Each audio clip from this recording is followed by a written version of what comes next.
नमस्कार दोस्तों, स्वागत है आप सभी का ड्रीम गुरुजी 2.0 पर। और एक बहुत बड़ी न्यूज, खुशखबरी निकल के आई है फैंटेसी यूजर्स के लिए कि इससे पहले जो सेटबैक था, जैसे कि बड़ी कंपनियां ड्रीम 11, गेमक्राफ्ट, ये जो हैं उन्होंने मना कर दिया था कि हम एक्ट के अगेंस्ट में, गवर्नमेंट के अगेंस्ट में पेटिशन नहीं डालेंगे, कोर्ट में नहीं जाएंगे।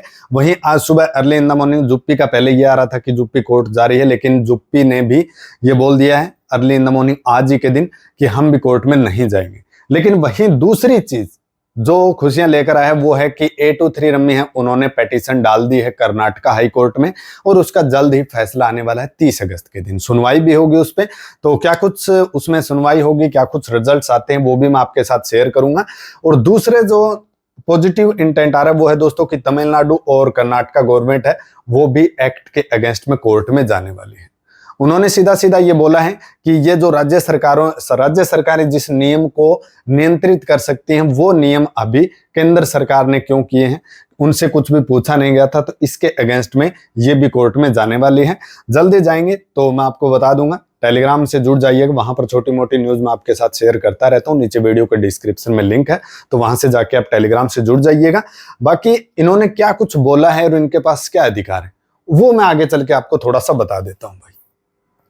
तो देखो, ये हैं दोस्तों अमित आनंद तिवारी, जो कि सुप्रीम कोर्ट में एडवोकेट हैं। और वैसे तमिलनाडु सरकार की तरफ से देखोगे तो ये सीनियर एडवोकेट हैं, additional advocate general for the state of Tamil Nadu. इन्होंने अपनी थॉट बताई है और उस पे इनकी जो गवर्नमेंट है तमिलनाडु की और इसके अलावा कर्नाटका की, वो अमल भी कर रही हैं। उन्होंने क्या ये जो बोला है वो इंग्लिश में, इसका मैं आपको ब्रेक डाउन करके बताता हूँ थोड़ा थोड़ा करके हिंदी में। तो यहां से स्टार्ट करते हैं। तो देखो भाई, ये जो इन्होंने ये बोला है कि ये जो सरकार ने कदम उठाया वो ठीक है कि जो भी बुरी लतें हैं उनको उनको बैन किया जाना चाहिए। लेकिन सीधा सीधा गहराई से देखें तो पता चलता है कि राज्यों के अधिकार क्षेत्र में दखल देता है। और उदाहरण है कि केंद्र सरकार संघीय सीमाओं से आगे बढ़ रही है। उन्होंने बोला कि ये सीधा सीधा राज्य सरकार का काम था, इसमें केंद्र सरकार ने जबरदस्ती अपनी टांग अड़ाई है और अपनी सीमा जो है उसका उल्लंघन कर रहा है। इसमें राज्य सरकारें क्या कर सकती है वो थोड़ा सा डिटेल से समझ लेते हैं। तो संविधान की 7वीं अनुसूची में 3 सूचियां हैं, यूनियन लिस्ट, स्टेट लिस्ट और कॉन्क्रीट लिस्ट। यूनियन लिस्ट में है ना दोस्तों, संसद कानून बना सकती है। स्टेट लिस्ट में स्टेट बना ही सकती है, यानी कि राज्य सरकारें, और कॉन्क्रीट में मिलकर दोनों बना सकती है। ठीक है, ये है। संविधान कहता है कि राज्य यूनियन लिस्ट पर कानून नहीं बना सकते और संसद स्टेट लिस्ट पर कानून नहीं बना सकती। कि स्टेट है वो यूनियन लिस्ट यानी संसद पर कानून नहीं बना सकते, और संसद जो है ना, जो स्टेट के जो नियम है उनमें अपना दखलंदाज नहीं कर सकती। ये सीधा सीधा इन्होंने बोला है।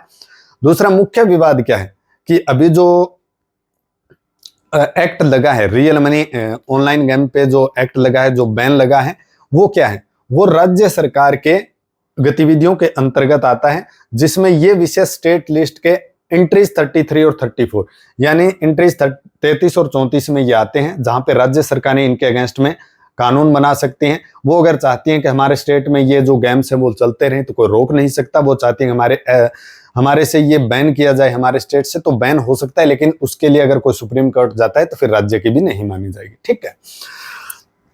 संसद ने इसे सही ठहराने के लिए एक जो थोड़ा सा तर्क लिया है उन्होंने कि एंट्रीज 31 है यूनियन लिस्ट का, उसका इस्तेमाल किया है। लेकिन कानूनी दृष्टि से उन्होंने ये बोला है कि कानूनी दृष्टि से बहुत ही वीक तर्क है और ये अदालत में टिक नहीं पाएगा, कोर्ट में ये टिक नहीं पाएगा। सीधा सीधा इन्होंने ये बोल दिया है। ठीक है।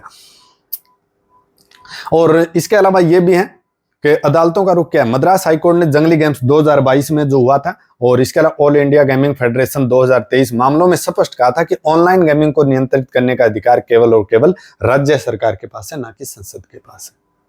ये जो वकील हैं आनंद तिवारी, ये बोल रहे हैं कि केंद्र सरकार के पास ऐसा कुछ भी नहीं है कि वो इन एप्स पे, इन गेम्स पे जो है वो रोक लगा पाए या बैन लगा पाए।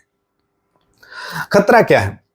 खतरा यह है दोस्तों कि अभी जो केंद्र सरकार का जो अभी मनमानी चल रहा है ये बहुत ज्यादा हो गया है। और इसके हिसाब से तो जो होट बाजार है या फिर अभी जो ये देखो स्वास्थ्य सेवाएं हैं ये भी अभी ऑनलाइन हो रही हैं धीरे धीरे। तो केंद्र सरकार ये बोल रहा है कि जो भी ऑनलाइन चीजें हैं उस पर केवल केंद्र सरकार का हक रहेगा।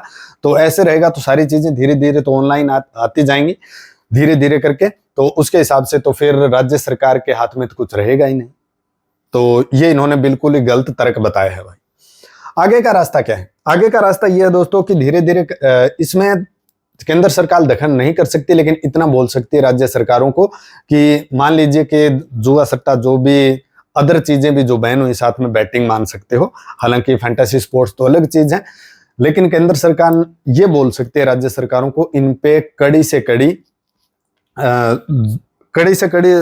यानी कि बढ़िया से बढ़िया ढांचा तैयार करके कानून बनाना चाहिए, और उसके हिसाब से चलेंगे तो ज्यादा ये जो चीजें जो अभी खराब हुई हैं बैटिंग की वजह से, कोई सुसाइड हो रहे हैं, किसी को लत लग रही है, ये वो ज्यादा नहीं होंगी अगर थोड़े से स्ट्रिक्ट कानून बनाए जाएं, तो ऐसा बोल सकती है। लेकिन इसमें दखलंदाजी बिल्कुल भी नहीं कर सकती।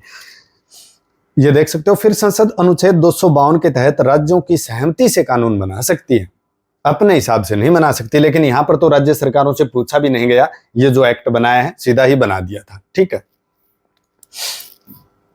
बाकी निष्कर्ष यह है कि केंद्र सरकार को असंवैधानिक कानून बनाने के बजाय राज्यों के साथ सहमति बनाकर आगे बढ़ना चाहिए। ठीक है, अन्यथा यह संघीय ढांचे और राज्यों की स्वायत्तता को गंभीर रूप से प्रभावित करेगा। यह तो सीधी सीधी बात है कि केंद्र सरकार राज्य सरकारों के नियमों को अगर बनाने लगी तो फिर ये ज्यादा दिन तक टिक नहीं पाएगा, और फिर बहुत ज्यादा जो है वो आक्रोश इसके अगेंस्ट में देखने को मिल सकता है। तो राज्य सरकारें ही अपने स्टेट के हिसाब से अपनी चीजों को कंट्रोल करें तो ज्यादा बेटर रहेगा। इसमें केंद्र सरकार है वो ज्यादा हस्तक्षेप ना करे। ठीक है,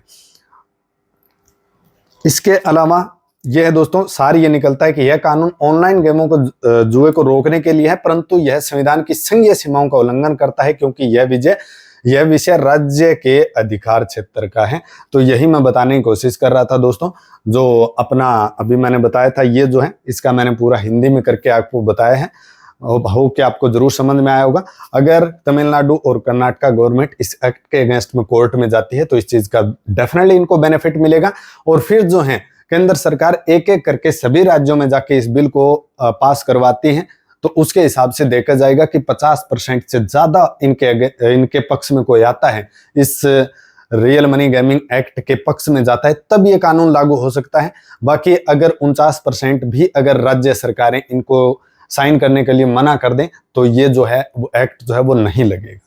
तो इस चीज का बेनिफिट मेरे ख्याल से बहुत ज्यादा इंपैक्ट पड़ेगा, और हमारे पक्ष में यानी कि फैंटेसी के पक्ष में ये फैसला आ सकता है। बाकी 823 ने जो भी अभी पेटिशन डाली है आज डाल दी है दोस्तों, और 30 अगस्त के दिन क्या कुछ इंफॉर्मेशन आती है, क्या कुछ सार निकल के आता है जिस पे सुनवाई होगी उसके बाद, वो मैं आपके साथ जरूर से शेयर करूंगा। बाकी छोटी मोटी जो भी न्यूज मिलती रहेगी वो आपके साथ टेलीग्राम में शेयर करेंगे। नीचे वीडियो के डिस्क्रिप्शन में लिंक है, वहां से टेलीग्राम से ज्वाइन कर लीजिएगा। वीडियो पसंद आए दोस्तों तो लाइक और कमेंट कीजिएगा। मैंने अपना बेस्ट देने की कोशिश की, आगे भी इसी तरह के इन्फॉर्मेटिव वीडियो के लिए आप हमारे साथ जुड़े रहिएगा। Thank you guys.